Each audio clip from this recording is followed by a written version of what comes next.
አዛዚ ሰልጠንቲ ብስሞም አብዝሃቦ ቃል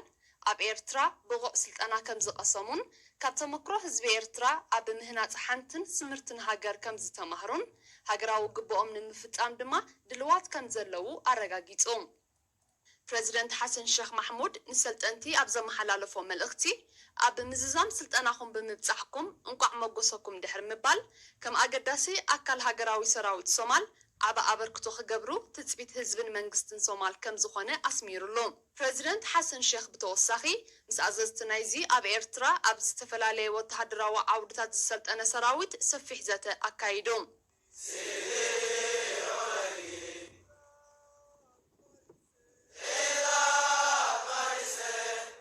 ፕሬዚደንት ኢሳያስ አፈወርቂ ብወገኑ ኣብ መንጎ ኤርትራን ሶማልን ፍሉይ ታሪኻዊ ዝምድናን ምሕዝነትን ከም ዘሎ ብምርግጋጽ ኤርትራ ንሶማላውያን ብምስልጣን ኣብ ምህናፅ ሃገራዊ ሰራዊት ሶማል